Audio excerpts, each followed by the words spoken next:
Hello students, good morning. Today we are starting the topic chloroplast और chloroplast से पहले भी अपन प्लास्टिड, क्योंकि क्लोरोप्लास्ट प्लास्टिड का ही एक टाइप है, तो प्लास्टिड्स एंड क्लोरोप्लास्ट के बारे में अपन डिस्कस करेंगे। यानी कि सेल ऑर्गेनिल्स जो थे उनके बारे में अपन अब एक एक करके डिस्कस करेंगे। अपन ने सेल वॉल, सेल मेम्ब्रेन और न्यूक्लियस के बारे में पढ़ा है। अब सेल्स के अंदर क्लोरोप्लास्ट, माइटोकॉन्ड्रिया ये क्या हैं? सेल ऑर्गेनिल्स हैं। तो अब एक एक करके अपन इनके बारे में बात करेंगे। क्लोरोप्लास्ट है वो अंडर द प्लास्टिड्स आता है, तो द फर्स्ट वन हम बात करेंगे प्लास्टिड्स और क्लोरोप्लास्ट की। ठीक है, क्लोरोप्लास्ट के बारे में आप जानते हो कि हायर प्लांट्स की लीफ मेसोफिल सेल्स में ये पाया जाता है और फोटोसिंथेटिक ऑर्गन है या ऑर्गेनिल है जहाँ पे फोटोसिंथेसिस की प्रोसेस होती है। ठीक है, तो plastids the first one we are taking. ठीक है, एंड उसी में फिर अपन किसकी बात करेंगे? एक टाइप है इसका जो क्लोरोप्लास्ट। तीन टाइप के होते हैं ये प्लास्टिड, तीनों के बारे में अपन थोड़ा थोड़ा डिस्कस करेंगे, लेकिन मेजरली किसके बारे में करेंगे? क्लोरोप्लास्ट के बारे में। ठीक है, क्या है प्लास्टिड्स? प्लांट सेल्स में पाए जाने वाले ऑर्गेनिल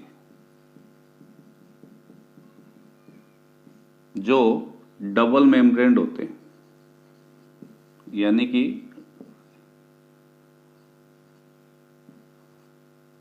डबल मेम्ब्रेन स्ट्रक्चर है, यानी कि इनके चारों ओर कितनी मेम्ब्रेन है? दो। ठीक है ना, डबल मेम्ब्रेन। मोस्टली मैन्युफैक्चरिंग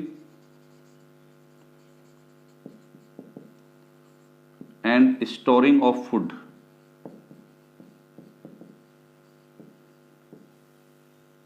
से जुड़ी हुई स्ट्रक्चर्स हैं, यानी कि फूड मैन्युफैक्चर करने का काम करते हैं, फूड स्टोर करने का काम करते हैं। ठीक है, तो responsible for the manufacturing and storing of food. Haeckel का नाम सुना हुआ आपने, साइंटिस्ट हैं जिन्होंने अपने कह सकते हैं कि ये वर्ड यूज किया था और डिस्कवर किया था किसको?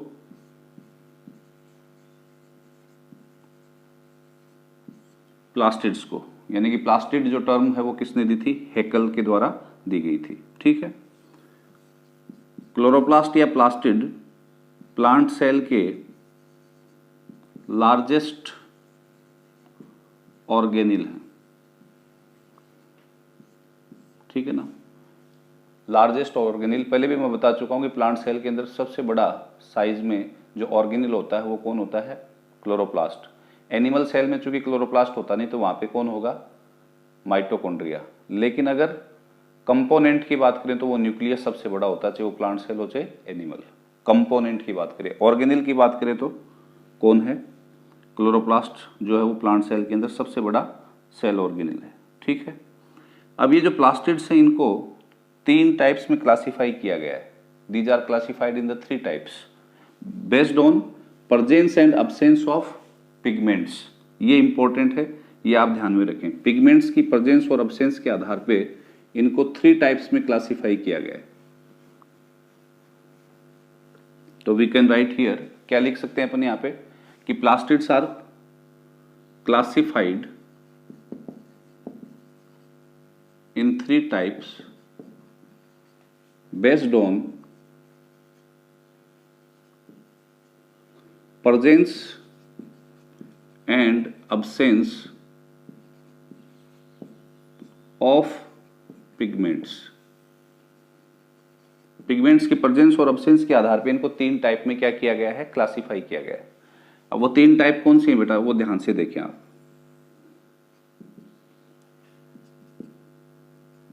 The first one is leucoplast. ठीक है, the second one is chromoplast and the third one which is important which we have to discuss majorly chloroplast। ठीक है, ये थ्री टाइप्स के प्लास्टिड आपको मिलेंगे प्लांट्स के अंदर। कौन कौन से? Leucoplast, chloroplast and chromoplast and chloroplast. जो ल्यूकोप्लास्ट हैं इनके अंदर क्लासिफिकेशन में आप ध्यान में रखिए कि पिगमेंट्स अब्सेंट होंगे। ऐसे प्लास्टिड जिनमें पिगमेंट अब्सेंट हैं, ठीक है। मोस्टली ये प्लांट के अंदर उन पर्टिकुलर पार्ट्स की सेल्स में पाए जाएंगे जहाँ पे स्टोर किया जाता हो, स्टोरिंग एक्टिविटी, फूड को स्टोर किया जाता है, फूड स्टोरिंग एक्टिविटी, या अंडरग्राउंड सेल्स जहाँ पे लाइट नहीं पहुँचती, उनके अंदर ये मिलेंगे कौन, ल्यूकोप्लास्ट, ठीक है। इनके अंदर दो पार्ट होते हैं बेटा, एक ग्रेना और एक स्ट्रोमा, आगे अपन डिस्कस करेंगे। प्लास्टिड के अंदर या क्लोरोप्लास्ट के अंदर तो पाए जाते हैं दोनों, कौन कौन से, ग्रेना और स्ट्रोमा। इनके अंदर ग्रेना पार्ट अब्सेंट होता है, ग्रेना पार्ट अब्सेंट। प्लास्टिड की स्ट्रक्चर के दो पार्ट हैं, ग्रेना और स्ट्रोमा, तो वो ग्रेना पार्ट यहाँ पे क्या होगा, अब्सेंट होगा। We have to be remember this one, ठीक है। इन ल्यूकोप्लास्ट को भी अपन फर्दर 3 टाइप्स में क्या कर देते हैं, क्लासिफाई कर देते हैं। किसके आधार पे, दीज आर क्लासिफाइड कि which kind of the food they are storing, कि ये किस प्रकार के फूड का स्टोर कर रहे हैं। Food in form of starch, food in form of protein, food in form of fat, यानी कि स्टार्च का मतलब कार्बोहाइड्रेट, यानी कि कार्बोहाइड्रेट के रूप में फूड को स्टोर कर रहा है ये, या फैट के रूप में कर रहा है, या प्रोटीन के रूप में कर रहा है। उसके आधार पे अपन इसको 3 टाइप्स में क्या करते हैं, क्लासिफाई करते हैं या डिवाइड करते हैं। तो 3 टाइप जो इसके हैं वो कौन कौन से हैं। The first one which is amyloplast, amyloplast. The second one is proteoplast, proteoplast, and the third one is elaioplast. Simple है बेटा। ल्यूकोप्लास्ट जो कार्बोहाइड्रेट को स्टोर करता हो, कार्बोहाइड्रेट को स्टोर करता हो, ठीक है। प्रोटियोप्लास्ट जो प्रोटीन फूड को किस रूप में स्टोरेज करता हो, प्रोटीन के रूप में, और अगर फैट के रूप में करता है तो इलियोप्लास्ट। Is this clear. तो ये 3 कैटेगरी होगी, एमाइलोप्लास्ट, प्रोटियोप्लास्ट एंड इलियोप्लास्ट। किसकी, ल्यूकोप्लास्ट की। इनमें पिगमेंट्स क्या होते हैं, अब्सेंट होते हैं। क्रोमोप्लास्ट जो हैं इसमें all the kinds of pigments, yellow, violet, purple, सभी कलर के पिगमेंट इनके अंदर पाए जाएंगे, छोड़ करके ग्रीन पिगमेंट को, यानी कि क्लोरोफिल को। ग्रीन पिगमेंट नहीं पाया जाएगा, ठीक है ना। मोस्टली जो फ्लावर्स के कलर आपको देखने को मिलते हैं, उन फ्लावर्स के अंदर जो पेटल्स हैं उनकी सेल्स में ये पिगमेंट पाए जाते हैं। ऐसे ही fruit wall different different colour की आपको दिखाई देती है, उसके पीछे रीजन क्या है, क्रोमोप्लास्ट। तो इनके अगर अपन एग्जाम्पल लें तो जैसे नाम सुना हो आपने बीटा कैरोटीन, वो क्रोमोप्लास्ट में पाए जाने वाला पिगमेंट है, ठीक है। तो बीटा कैरोटीन आपको कहाँ पे मिलेगा, कैरेट जो होती है, गाजर, उसकी सेल्स में, ठीक है। इसके अलावा लाइकोपीन, ये भी नाम सुना हो आपने, ध्यान जरूर रखें। टोमेटो, टमाटर जो होता है उसके अंदर, ठीक है ना। At the time of maturity tomato की फ्रूट वॉल्स के अंदर जो सेल्स होती हैं उनमें कौन सा प्लास्टिड होता है, क्रोमोप्लास्ट, जिसमें कौन सा पिगमेंट होता है, लाइकोपिन, जिसके कारण वो कैसी दिखाई देती हैं, रेडिश कलर का वो क्या होता है, दिखाई देता है, ठीक है ना। हरी मिर्च जो होती है उसके अंदर कैप्सेंथीन, तभी फिर वो रेड होगी इसकी प्रेजेंस के कारण ही। कैप्सेंथीन किसके अंदर, चिल्ली के अंदर, ठीक है। इसके अलावा बीटा साइनिन, नाम सुना हुआ आपने, चुकंदर जो होता है उसके अंदर, ठीक है। एंथोसाइनिन, एंथोजेंथीन, और एग्जाम्पल अपन लेना चाहें तो यहाँ पे एंथोसाइनिन, एंथोजेंथीन, ठीक है ना। ये आपको कहाँ पे मिलेंगे, फ्लावर्स के पेटल्स जो होते हैं मोस्टली उनके अंदर। एंथोजेंथीन जो होता है वो येलो कलर का होता है, और एंथोसाइनिन जो होता है वो ब्लू कलर का होता है। और इसीलिए अपने को फ्लावर्स जो होते हैं वो डिफरेंट डिफरेंट कलर के दिखाई देते हैं। कभी आपने सोचा है कि उनके जो डिफरेंट कलर आ रहे हैं? या फ्रूट वॉल, जो फ्रूट अपन खाते हैं उनके डिफरेंट कलर्स क्यों आते हैं?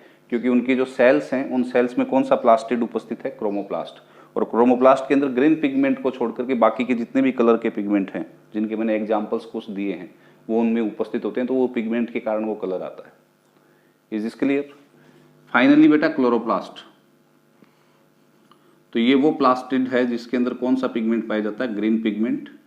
और मोस्टली फूड सिंथेसिस और फूड स्टोरेज, ठीक है ना, मोस्ट जो इंपॉर्टेंट फंक्शन है वो क्या है? फूड सिंथेसिस से जुड़ा हुआ है। जो मोस्टली सिंथेटिक जो सेल्स हैं, जैसे लीफ जो है उसके अंदर मेसोफिल सेल्स होती हैं, उन सेल्स के अंदर ये पाया जाता है, ठीक है। तो हम फर्दर जो डिस्कस करेंगे वो क्लोरोप्लास्ट के बारे में डिस्कस करेंगे। तो ये आप उतार लीजिए, नोट्स बनाइए इसका, ठीक है ना। ध्यान रखिए, प्लास्टिड जो है वो अपन ने टॉपिक स्टार्ट किया है। 3 प्रकार के प्लास्टिड हैं, पिगमेंटलेस, पिगमेंट युक्त लेकिन कौन सा पिगमेंट नहीं? ग्रीन पिगमेंट नहीं होगा, और एक वो प्लास्टिड जिसमें ग्रीन पिगमेंट पाया जाता है। मजे की बात क्या है? ये तीनों आपस में इंटरचेंजेबल है, आपस में क्या हो सकते हैं? इंटरचेंज हो सकते हैं। अभी अपन डिस्कस करेंगे उसके बारे में भी।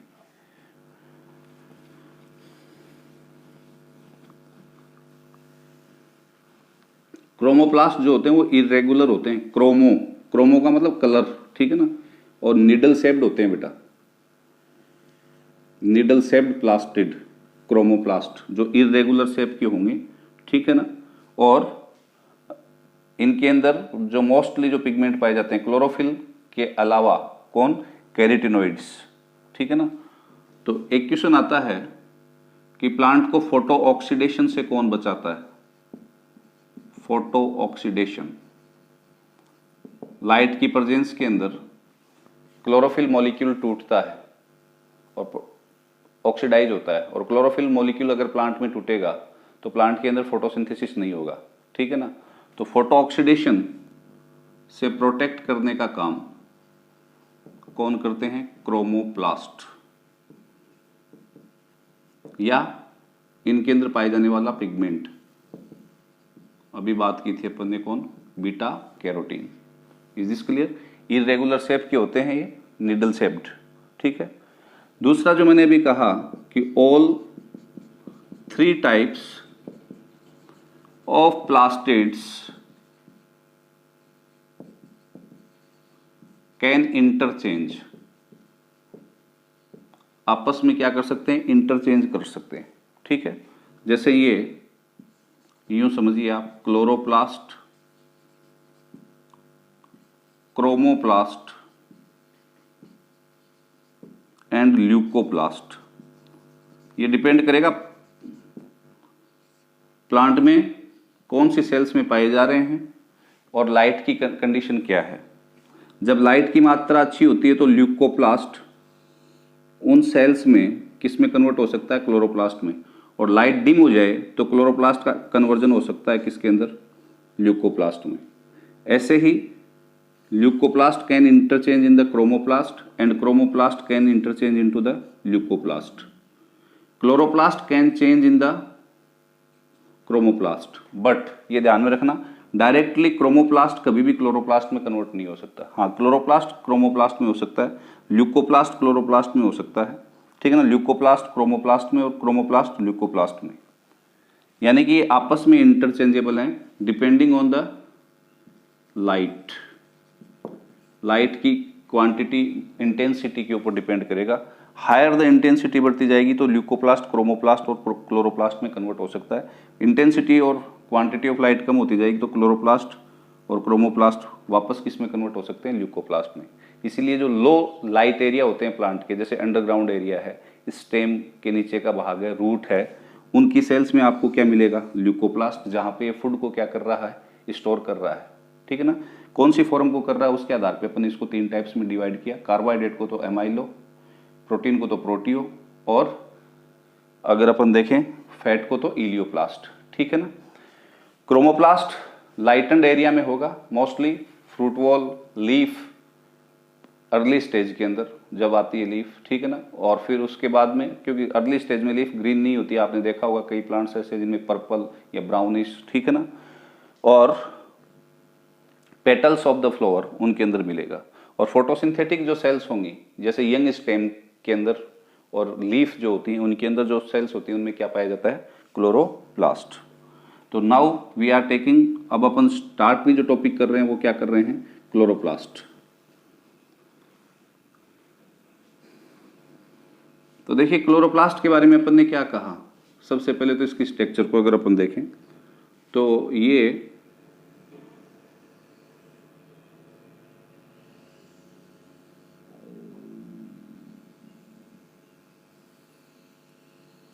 डबल मेम्ब्रेन सेल ऑर्गेनेल है, ठीक है। और इसके अंदर दो पार्ट इंपॉर्टेंट हैं, एक थैलेकोइड से बना हुआ पार्ट है जिसको ग्रेना पार्ट कहा जाता है, जिसमें थैलेकोइड्स डिस्क के रूप में 40 से 50 तक एक दूसरे के ऊपर अरेंज हैं, जैसे मैं दिखा रहा हूं।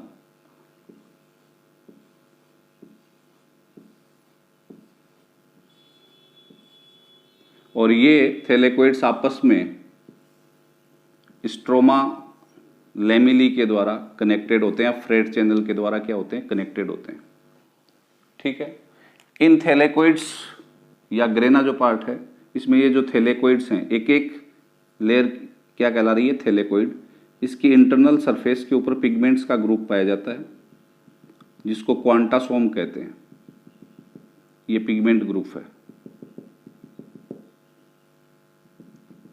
What we call that, quantasome, ठीक है। ये जो क्लोरोप्लास्ट होता है इसको सेमी ऑटोनोमस सेल ऑर्गेनेल कहा जाता है। सेमी ऑटोनोमस, सेमी ऑटोनोमस का मतलब देखिए जैसे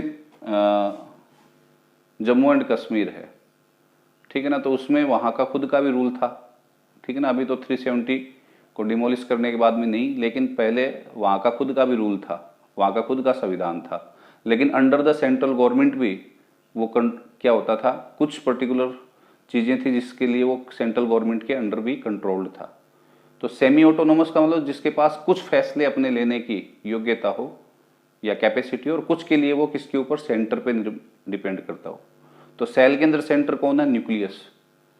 तो कुछ पर्टिकुलर चीज़ों के लिए या एक्टिविटीज़ के लिए क्लोरोप्लास्ट किसके ऊपर डिपेंड होता है, न्यूक्लियस की इंफॉर्मेशन पे, यानी कि कंट्रोल्ड बाय द न्यूक्लियस। लेकिन बहुत सी एक्टिविटी ये खुद ही अपनी पूरी कर लेता है, खुद ही उन एक्टिविटी में काम में आने वाले एंजाइम्स को ये बना लेता है। कारण क्लोरोप्लास्ट जो है उसके अंदर खुद का क्या है, डीएनए है, डबल स्टैंडर्ड सर्कुलर डीएनए मिलेगा। दूसरा इसके अंदर खुद का राइबोसोम है जो 70S टाइप का होता है, ठीक है। और ये कौन है, डीएनए। ये ध्यान में रखना इंपॉर्टेंट है, इसलिए इसको अपन क्या कह रहे हैं, सेमी ऑटोनोमस।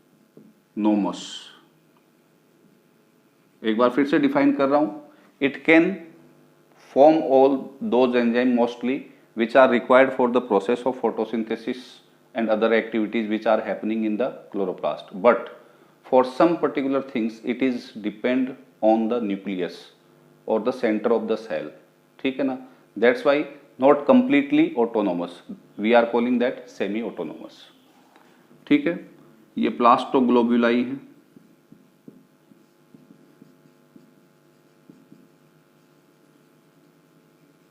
लिपिड ग्रेन्यूल्स भी पाए जाते हैं। ये एक सिंगल स्ट्रक्चर क्या कहलाती है बेटा, thylakoid. This one is called the granum. Thylakoid आपस में 50 to 100 तक अरेंज होकर के क्या बनाते हैं, ग्रेनम। एक से अधिक ग्रेनम फ्रेट चैनल के द्वारा आपस में कनेक्टेड हैं। ये क्या है, फ्रेट चैनल, ठीक है, फ्रेट चैनल के द्वारा आपस में कनेक्टेड है। और या इन्हीं को अपन क्या बोल रहे हैं, स्ट्रोमा लेमिली। फ्रेट चैनल कह दो या स्ट्रोमा लेमिली,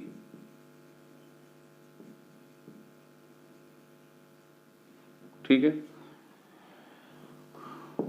ये मैट्रिक्स है जिसके अंदर आरएनए भी होगा, लिपिड भी होंगे, प्रोटीन्स भी होंगे, ये मैट्रिक्स है। Is this clear? ये स्ट्रक्चर है किसकी बेटा? क्लोरोप्लास्ट की, जो आपको आनी चाहिए। ठीक है, दिस वन इज मैट्रिक्स। अब देखिए स्ट्रक्चर को अपन कंप्लीटली डिस्कस करते हैं। तो सबसे पहले अपन बात करेंगे क्लोरोप्लास्ट नाम के प्लास्टिड को डिस्कवर किसने किया। तो your answer will be simper, क्योंकि सिम्पर ही वो साइंटिस्ट थे जिन्होंने presence and absence of pigments के आधार पे प्लास्टिड्स को भी 3 टाइप में उन्होंने क्लासिफाई किया था। तो इसका मतलब जिसने क्लासिफिकेशन किया इसका मतलब उसने डिस्कवरी की है, तभी तो कर पाया है। तो डिस्कवरी और प्लास्टिड का क्लासिफिकेशन और क्लोरोप्लास्ट की डिस्कवरी का जो क्रेडिट है वो किसको जाता है? सिम्पर को। और टर्म जो थी वो भी किसने दी थी? Term also given by the Schimper. तो discovery and term both are given by the Schimper. We have to be remember this one. Is this clear? अब देखिए इसके और कोई भी नाम है क्या? तो मेयर जो थे उन्होंने इसको ऑटोप्लास्ट कहा था, ऑटोप्लास्ट। ठीक है ना? Food manufacturation factory of the plant भी कौन है?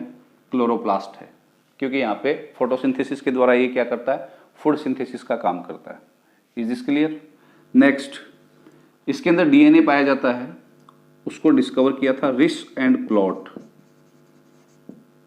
रिस and plot discovered CP DNA. CP का मतलब क्लोरोप्लास्ट डीएनए को डिस्कवर किया था, और इन्होंने इसको नाम दिया था सीपी डीएनए को plastidome. Plastidome, they gave the term plastidome for the DNA. किसका डीएनए बेटा? क्लोरोप्लास्ट के डीएनए के लिए उन्होंने प्लास्टिडोम वर्ड यूज किया था। ठीक है, अब स्ट्रक्चरली अगर अपन देखें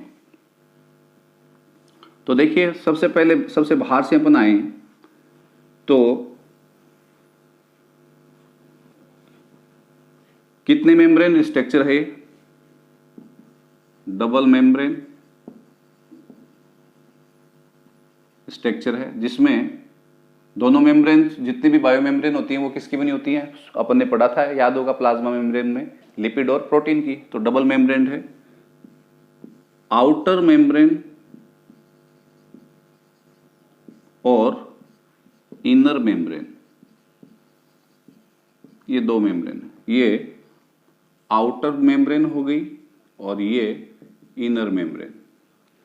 दोनों जो मेम्ब्रेन है बेटा उनकी जो विड्थ होती है वो 100 एंगस्ट्रॉम के करीब होती है, और दोनों मेम्ब्रेन के बीच में एक स्पेस उपस्थित है जिसको बोलते हैं periplastidial space. Periplastidial space, PPS. ठीक है, आउटर मेम्ब्रेन, अब कुछ चीजें यहां पे ध्यान रखें। आउटर मेम्ब्रेन फ्रीली परमिएबल होती है।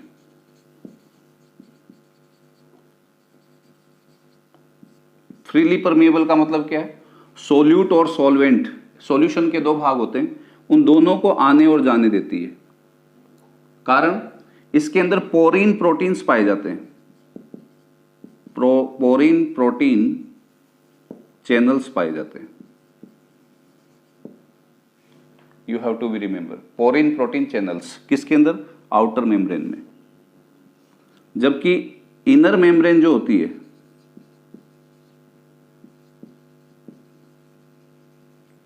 वो सिलेक्टिवली परमिएबल होती है।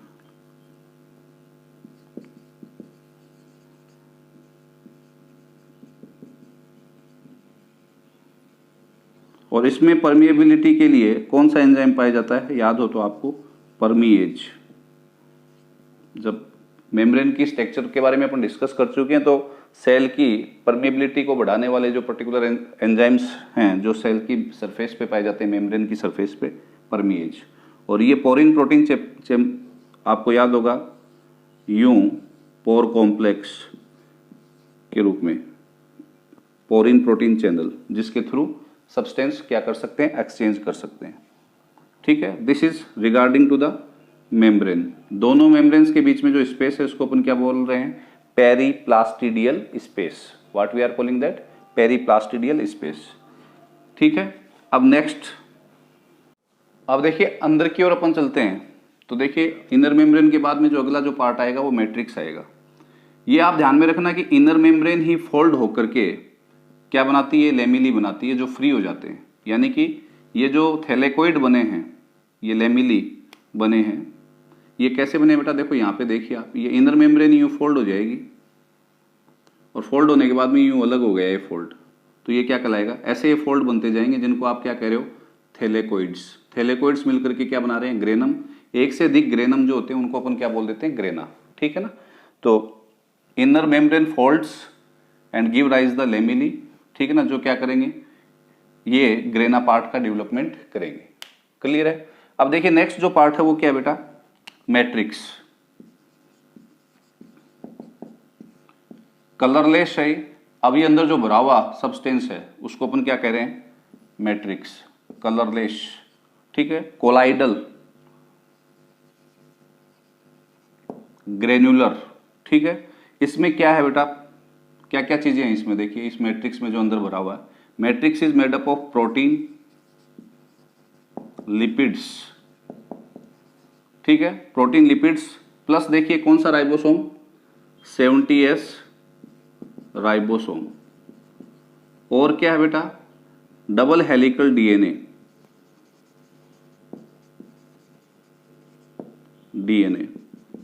और क्या प्रेजेंट है, आरएनए। आरएनए भी कौन कौन से, टीआरएनए, आरआरएनए एंड एमआरएनए। ये टाइप्स हैं किसकी, आरएनए की। Transfer RNA, ribosomal RNA, messenger RNA. यानी कि पूरी प्रोटीन सिंथेसिस की फैक्ट्री या सिस्टम इसके पास है, इसीलिए तो इसको सेमी ऑटोनोमस कह रहे हैं। ठीक है ना। तो वो इसके अंदर उपस्थित होंगे। एंजाइम्स ऑफ फोटोसिंथेसिस इसके अंदर प्रेजेंट रहेंगे। ठीक है ना। Lipid droplets which are called the plastoglobuli, ये लिपिड ड्रॉपलेट्स हैं, ये इसके अंदर क्या है, उपस्थित हैं। कुछ मिनरल आयंस जैसे, ध्यान से सुनना, Fe, Mn and most important chlorophyll की फॉर्मेशन के लिए चाहिए मैग्नीशियम, वो इसके अंदर उपस्थित होगा। Mn फोटोसिंथेसिस में एक घटना होती है, फोटोलिसिस ऑफ वाटर, उसके लिए रिक्वायर्ड होता है। Is this clear. तो ये आपको ध्यान में रखना है कि इसमें कौन कौन से आयन हैं, ये क्लोरोफिल की फॉर्मेशन के लिए चाहिए and that is required for the photolysis of water, ये घटना ध्यान में रखना। ठीक है। तो ये किसके अंदर उपस्थित हैं, मैट्रिक्स के अंदर। तो अगर अपन क्लोरोप्लास्ट का केमिकल कंपोजिशन देखें, केमिकल कंपोजिशन, तो वो कैसा है, लगभग 50% के करीब तो प्रोटीन होंगे किसके अंदर, क्लोरोप्लास्ट के अंदर। 50% प्रोटीन। ठीक है। ध्यान रखना 25 से 30%, 30% के करीब इसमें बेटा लिपिड होते हैं, नोट करते जाना, लिपिड। ठीक है। कार्बोहाइड्रेट वेरिएबल है, वेरिएबल क्यों है कार्बोहाइड्रेट वेरिएबल, फोटोसिंथेसिस हो रहा है तब ज्यादा कार्बोहाइड्रेट की मात्रा रहेगी क्योंकि बन रहा होता है उस समय, और जब फोटोसिंथेसिस के थ्रू कार्बोहाइड्रेट नहीं बन रहा है, केवल खपत हो रही है उसकी, तो वो कम हो जाएगा। ठीक है। इसके अलावा क्लोरोफिल लगभग 5% to 10% क्या मिलेगा, क्लोरोफिल। पिगमेंट, कैरोटीनॉइड, ये भी पिगमेंट हैं, ये मिलेंगे आपको 3 to 5%, 3 to 5%। And then nucleic acid यानी कि डीएनए और RNA, nucleic acid, this will be near about, DNA तो 0.5% होता है, डीएनए 0.5% टोटल इस मैट्रिक्स में, टोटल मैट्रिक्स का, एंड 2% के करीब आरएनए 2% के करीब होता है। This is the chemical composition of matrix. अब मैट्रिक्स में पाए जाने वाले एक एक स्ट्रक्चर्स जो है उनको अपन डिस्कस करते हैं। सबसे पहले अपन लेते हैं ग्रेना एंड स्ट्रोमा जो है उनकी बात करते हैं। Grana and stroma. तो देखिए ग्रेना जो पार्ट है ये और ये मिलकर के क्या कहला रहे हैं, ग्रेना। ये ग्रेना जो पार्ट है इसकी एक यूनिट क्या कहलाती है, ग्रेनम। और प्रत्येक ग्रेनम किसका बना हुआ है, थाइलेकोइड। ठीक है बेटा, ये ध्यान में रखें। थैलेकोइड अकेला देखो ये एक स्ट्रक्चर, और ये कई थैलेकोइड आपस में अरेंज होकर के एक दूसरे पे डिस्क के रूप में क्या बनाते हैं, ग्रेनम। और एक से अधिक ग्रेनम मिलकर के क्या बनाते हैं, ग्रेना। ठीक है, ये ध्यान में रखें। थैलेकोइड जो है उसकी डिस्कवरी और ये वर्ड जो था वो दिया था एक साइंटिस्ट ने जिसका नाम था मेनके। What was the name, मेनके। ये ग्रेना सिस्टम जो है यानी कि थैलेकोइड से ग्रेनम और ग्रेनम से ग्रेना, ये हायर प्लांट्स में ही मिलेगा आपको। यानी कि जिम्नोस्पर्म, एंजियोस्पर्म, टेरिडोफाइट और ब्रायोफाइट के अंदर जो क्लोरोप्लास्ट होगा उसमें ग्रेना डेवलप हुआ हुआ मिलेगा। एल्गी के अंदर ग्रेना नहीं बनते, ये थैलेकोइड्स अलग अलग रहेंगे, यानी कि ग्रेना सिस्टम डेवलप नहीं होता है। एल्गी के अंदर अब्सेंट क्या, grana system. You have to be remember, ठीक है ना। एल्गी के अंदर ग्रेना सिस्टम क्या होगा, अब्सेंट होगा। ठीक है, ऐसे ही C4 प्लांट्स जो होते हैं, आगे समझ में आ जाएगा। दो कैटेगरी हैं प्लांट्स की। फोटोसिंथेसिस में पहला स्टेबल प्रोडक्ट जिनमें 3 कार्बन का बनता है, फोटोसिंथेसिस प्रोसेस के दौरान पहला स्टेबल प्रोडक्ट जिनमें 3 कार्बन का बनता है वो C3 प्लांट, जिनमें 4 कार्बन का बनता है वो C4 प्लांट। तो C4 प्लांट्स जो होते हैं उनमें भी क्लोरोप्लास्ट जो होता है वो एग्रेनल होता है, और एल्गी के अंदर भी कैसा होगा, एग्रेनल। क्वेश्चन है ये ध्यान में रखें, नोट कर लेना, ठीक है ना। क्लोरोप्लास्ट ऑफ एल्गी एग्रेनल, और किसका, हायर प्लांट्स में C4 प्लांट्स का। और एक ब्रायोफाइट है जिसका नाम भी आप ध्यान में रखना, एंथोसिरोस। ये ब्रायोफाइट है, इसमें भी एल्गी के समान करेक्टर होते हैं, एल्गी के समान। तो एल्गी के समान करेक्टर का मतलब ये थैलेकोइड अलग अलग रहेंगे, आपस में एक दूसरे के ऊपर अरेंज नहीं रहेंगे, यानी कि ग्रेना नहीं बनाएंगे। तो एग्रेनल क्लोरोप्लास्ट होगा किसके अंदर, एंथोसिरोस के अंदर भी। Is this clear. तो ये चीजें हैं जो आपको ध्यान में रखनी है। अब देखिए नेक्स्ट, ये जो थैलेकोइड हैं इनकी इनर सरफेस के ऊपर पिगमेंट्स कौन से, क्लोरोफिल ए, क्लोरोफिल बी, ठीक है ना, कैरोटिनॉइड्स, ठीक है ना, ये क्या होते हैं, अरेंज होते हैं। ठीक है, कौन से, chlorophyll A, chlorophyll B, carotenoids अभी अपन ने बात की थी, या कैरोटीन्स और जेंथोफिल्स, प्लास्टोक्यूनोन। ये कहाँ पे, इंटरनल मेम्ब्रेन की इंटरनल सरफेस के ऊपर, ये रेड कलर में जो डॉट्स दिखा रखी हैं। ठीक है, और ये पिगमेंट्स ग्रुप के अंदर उपस्थित होते हैं, और इन पिगमेंट्स के ग्रुप को हम एक नाम देते हैं क्या, quantasome. What we give them name, quantasome. और फिर ये क्वांटासोम जो हैं ये क्या बनाते हैं बेटा, फोटोसिस्टम। फोटोसिस्टम, और वो फोटोसिस्टम किस में पार्टिसिपेट करता है, फोटोसिंथेसिस की लाइट रिएक्शन में। फोटोसिंथेसिस के अंदर 2 घटनाएं होती हैं, लाइट रिएक्शन और डार्क रिएक्शन। तो फोटोसिस्टम जो है वो लाइट रिएक्शन को कंप्लीट करवाते हैं, और वो फोटोसिस्टम किसके बने हुए हैं, quantasome plus carriers, electron carriers के। और वो कहां पे उपस्थित हैं, ग्रेना की मेम्ब्रेन की इंटरनल सरफेस के ऊपर। ठीक है, अब देखिए ये जो फोटोसिस्टम है ये 2 प्रकार के होते हैं, फोटोसिस्टम फर्स्ट और फोटोसिस्टम सेकंड। तो फोटोसिस्टम फर्स्ट जो है और सेकंड जो है वो दोनों उपस्थित होंगे किसके अंदर, ग्रेना में। लेकिन स्ट्रोमा में केवल फर्स्ट उपस्थित होगा, सेकंड उपस्थित नहीं होगा। स्ट्रोमा लेमिली जो है उनके अंदर या फ्रेट चैनल के अंदर केवल फर्स्ट उपस्थित होगा, सेकंड उपस्थित नहीं होगा, जबकि ग्रेना में दोनों प्रकार के फोटोसिस्टम उपस्थित होंगे। इसीलिए ग्रेना पार्ट में फोटोसिंथेसिस की कौन सी रिएक्शन होती है, लाइट रिएक्शन, और स्ट्रोमा में कौन सी होती है, डार्क रिएक्शन। क्लियर है, यहां तक इंपॉर्टेंट है जो आपको ध्यान में रखना है। ठीक है ना, ये ग्रेना और स्ट्रोमा के बारे में अपन ने बात की है, तो ये आपके ध्यान में रहना चाहिए।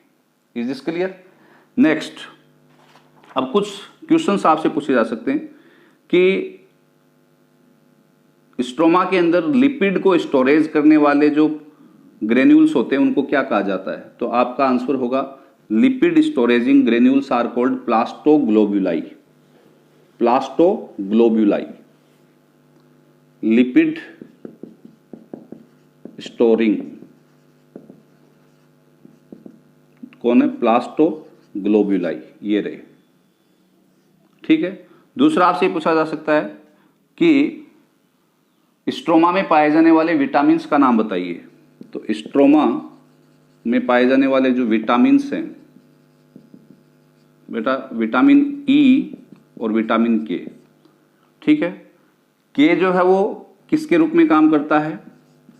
Electron acceptor. याद रखेंगे, ये भी नोट डाउन कर लें, इलेक्ट्रॉन एक्सेप्टर।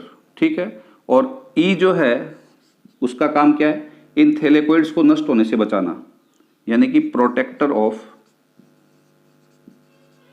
थाइलेकोइड्स।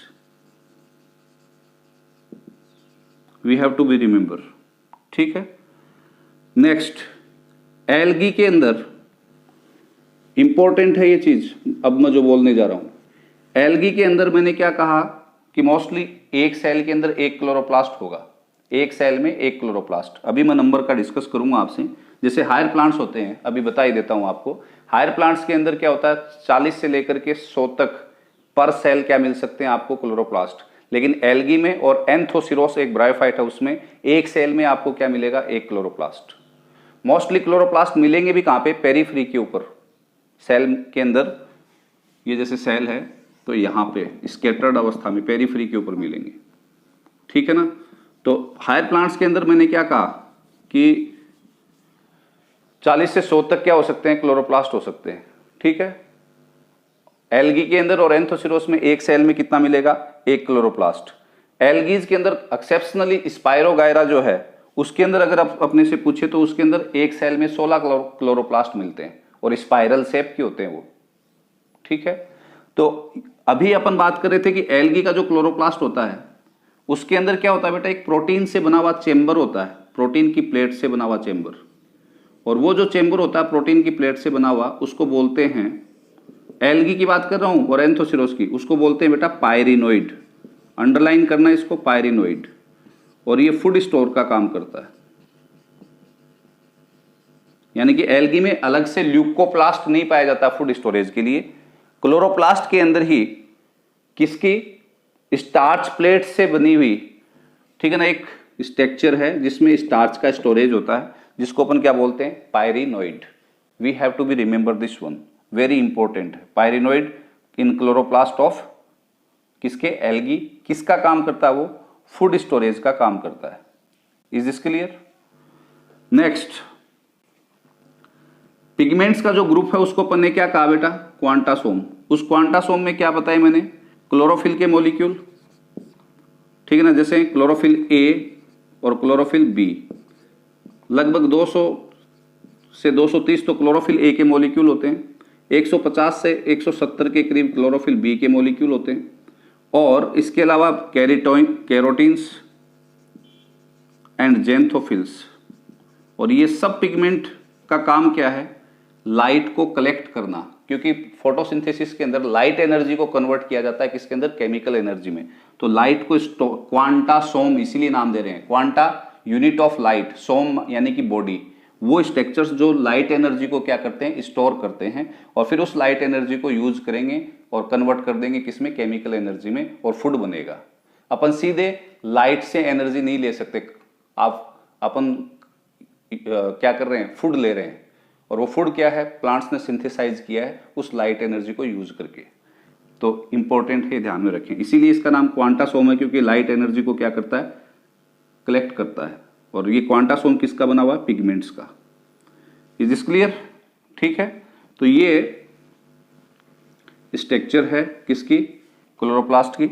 अब आपसे कोई पूछे क्लोरोप्लास्ट के फंक्शन क्या है, तो फोटोसिंथेसिस का काम कर रहा है कौन? क्लोरोप्लास्ट। इसके अलावा अपने कह सकते हैं ऑक्सीजन का लिबरेशन कर रहा है, क्योंकि इसमें फोटोसिंथेसिस होगा तो CO2 का तो क्या होगा? रिडक्शन। किसमें? कार्बोहाइड्रेट में। वाटर टूटेगा, फोटोलिसिस होगा, तो उससे क्या रिलीज होगी? ऑक्सीजन। तो ऑक्सीजन को रिलीज कर रहा है, CO2 को कंज्यूम कर रहा है, ये भी अपन कह सकते हैं, ठीक है। और इंपॉर्टेंट फैटी एसिड सिंथेसिस, और ये फैटी एसिड जो है वो क्या बनाते हैं, फैट बनाते हैं। फैट जो होती है वो फैटी एसिड की बनी होती है, तो फैटी एसिड सिंथेसिस का काम भी करता है कौन, क्लोरोप्लास्ट। तो this is your first cell organelle chloroplast, जिसके बारे में अपने डिस्कस किया। Thank you.